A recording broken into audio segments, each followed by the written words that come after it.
सदा सदा के लिए जय जयकार हो। जगत जननी के लिए जय जयकार हो। भगदड़ मचने से 121 लोग मारे गए हैं। वहीं कई लोग इस घटना में गंभीर रूप से घायल हैं। भगदड़ सत्संग खत्म होने के तुरंत बाद मची और सैकड़ों की संख्या में लोग नीचे दबते चले गए। जो गिरे वे उठ नहीं पाए और उनके सांसों ने दम तोड़ दिया। सत्संग में यूपी के अलावा हरियाणा, राजस्थान और मध्य प्रदेश से भी बाबा के अनुयायी आए थे।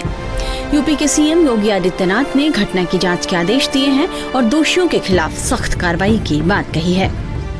इस मामले को दबाने का प्रयास किया, लेकिन जब उन्हें प्रशासन ने हॉस्पिटल ले जाने की कार्रवाई प्रारंभ की तो इनमें ज्यादातर सेवादार वहां से भाग गए। इस पूरी घटनाक्रम के लिए हम लोगों ने एडीजी आगरा की अध्यक्षता में एक एसआईटी गठित की है, जिसने अपनी प्रारंभिक रिपोर्ट दी है और इस घटना की तह में जाने के लिए उनसे कहा गया है। बहुत सारे ऐसे पहलू हैं जिन पर जांच होनी बहुत आवश्यक है।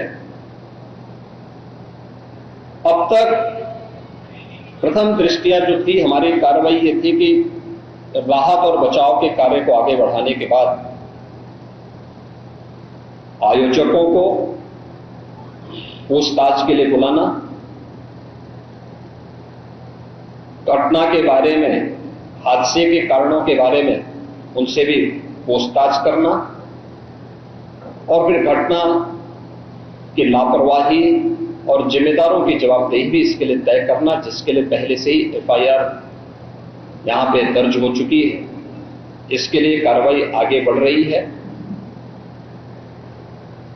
हम लोग इस बात को किसी भी प्रकार से डिनाई नहीं कर सकते। इस प्रकार की घटना केवल एक हादसा नहीं होता। अगर हादसा भी है तो उसके पीछे कौन जिम्मेदार है, और अगर वह घटना घटित हुई है तो इसके पीछे हादसा नहीं तो साजिश किसकी है, कौन इसके पीछे है, इन सभी पहलुओं को लेकर के राज्य सरकार ने तय किया है कि हम इसका एक जुडिशियल इंक्वायरी भी करवाएंगे। और जुडिशियल इंक्वायरी हाईकोर्ट के एक रिटायर्ड जज की अध्यक्षता में होगी, जिसमें प्रशासन और पुलिस के भी रिटायर्ड सीनियर अधिकारियों को रख करके इस पूरी घटना की तह में जाकर के जो भी इसके लिए दोषी होगा उन्हें इसकी सजा देना और इस प्रकार की घटना की पुनरावृत्ति न हो, इनके बारे में एक सुझाव और एक एसओपी उनके माध्यम से बनाई जा सके, जिसे आगे इस प्रकार के किसी भी बड़े आयोजन में लागू किया जा सके। हादसे के बाद भोले बाबा को हर तरफ ढूंढा जा रहा है। लोग सोशल मीडिया पर भी उन्हें सर्च कर रहे हैं और उनके बारे में जानना चाहते हैं। यह सत्संग जिस कथावाचक और आध्यात्मिक गुरु का था, उन्हें सूरजपाल उर्फ भोले बाबा के नाम से जाना जाता है। वह गरीब और समाज के हाशिए के लोगों के लिए एक आध्यात्मिक गुरु माने जाते हैं। लोग उन्हें नारायण साकार हरि के नाम से भी पुकारते हैं। सूरजपाल उत्तर प्रदेश के कासगंज जिले का रहने वाला है। मीडिया रिपोर्ट्स के मुताबिक सूरजपाल जाटव पहले यूपी पुलिस में था। करीब 28 साल पहले छेड़खानी के एक मामले में अभियुक्त होने के कारण जेल की सजा काटी और पुलिस विभाग से निलंबित कर दिए गए। हालांकि अदालत जाने के बाद उनकी नौकरी बहाल हो गई, लेकिन उन्होंने 2002 में वीआरएस ले लिया। बताया जाता है कि जेल से रिहा होने के बाद सूरजपाल ने बाबा का चोला पहन लिया और लोगों के सामने बाबा की शक्ल में आए। उन्होंने अपना एक नया नाम रखा और लोगों को उपदेश देना शुरू कर दिया। देखते ही देखते उनके लाखों भक्त बन गए। उनका प्रवचन सुनने लोग दूर दूर से आते हैं। बाबा अपने स्पर्श से लोगों की बीमारियां दूर करने का भी दावा करते हैं। के बारे में बाबा में ऐसी कौन सी शक्तियां हैं या ऐसा कौन से चमत्कार है जिनसे आप लोग जुड़े हैं बाबा से, क्या आपको सीख देते हैं? हमें हमारे लिए वो नारायण साकार हरि परमात्मा है, हम मानते हैं। और उनके वहाँ सबको सत्य ही सत्य दर्शाया जाता है। जो कुछ भी है, मैं कौन हूँ, मेरा नाम क्या है, मेरा यानी सबसे पहले वहाँ न कोई जाति है न कोई धर्म है। सबसे पहले वहाँ मानवता सिखाई जाती है, भाईचारा सिखाया जाता है, मानव को गले लगाना सिखाया जाता है, मानव सेवा को सबसे आगे बताया जाता है। आप कब से जुड़े बाबा से और आपके जीवन में बाबा के जुड़ने के बाद क्या बदलाव हुए हैं? आपकी स्थिति में, आपके परिवार में कोई ऐसा कोई चमत्कार, कोई बदलाव हुआ जो हमसे बताना चाहें आप? वहाँ चमत्कार नहीं होता है, वहाँ जो कुछ होता है हकीकत होता है।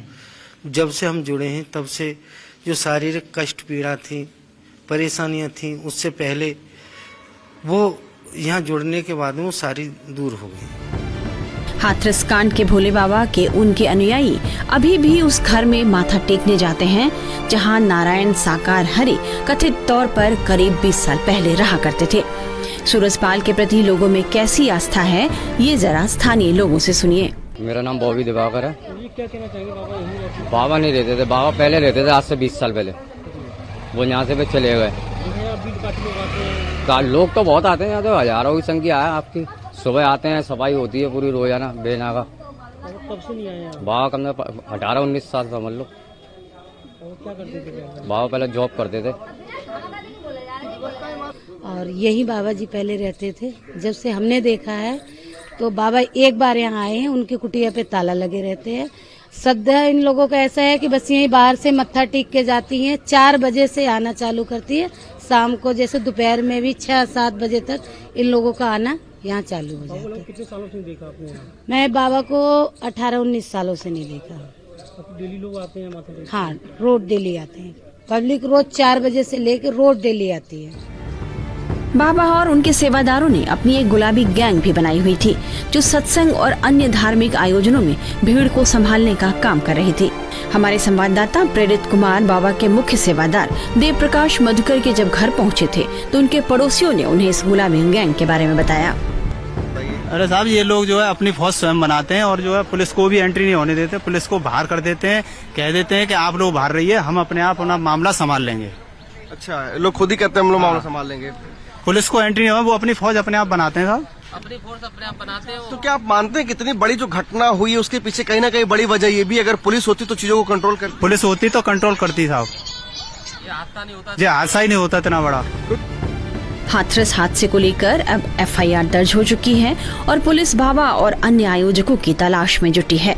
आयोजकों पर श्रद्धालुओं की सही संख्या प्रशासन को नहीं बताने का बड़ा आरोप लगा है। यूपी पुलिस ने हाथरस में सत्संग आयोजित करने वाले भोले बाबा की तलाश में मैनपुरी जिले के राम कुटीर चैरिटेबल ट्रस्ट में तलाशी ली, हालांकि बाबा नहीं मिले।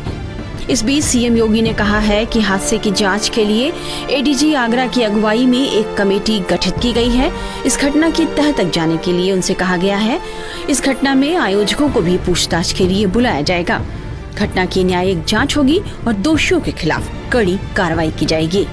टाइम्स नाउ नव भारत डिजिटल की रिपोर्ट।